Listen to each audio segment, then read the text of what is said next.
Milk is usually drinkable for 1 or 2 weeks after the sell-by date.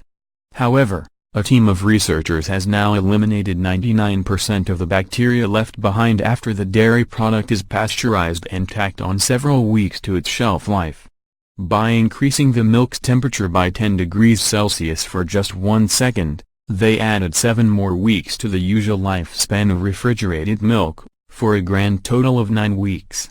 Bruce Applegate, associate professor in the Department of Food Science at Purdue, teamed up with the University of Tennessee in this scientific breakthrough.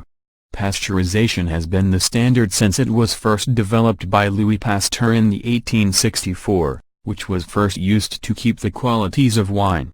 It wasn't until the late 1800s did this method find its way onto the dairy farms.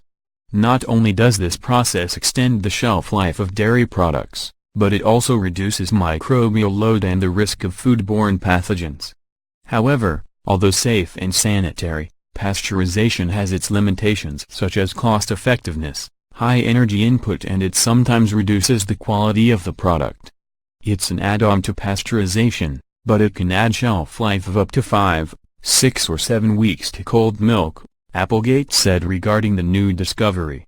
The traditional method calls for high temperature for a short time, but Purdue's study did just the opposite.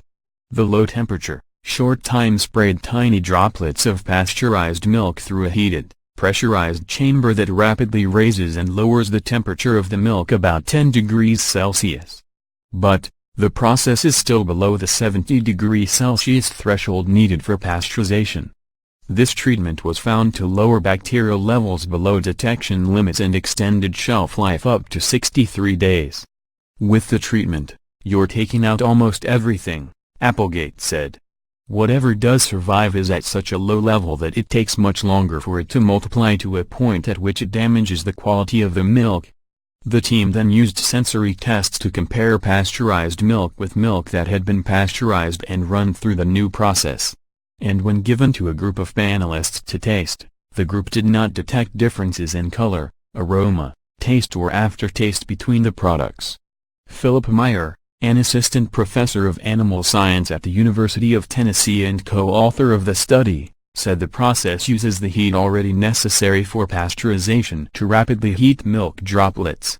The process significantly reduces the amount of bacteria present, and it doesn't add any extra energy to the system, Meyer said.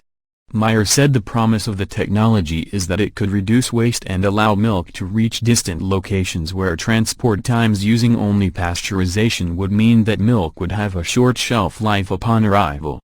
Applegate said the process could be tested without pasteurization to determine if it could stand alone as a treatment for eliminating harmful bacteria from milk,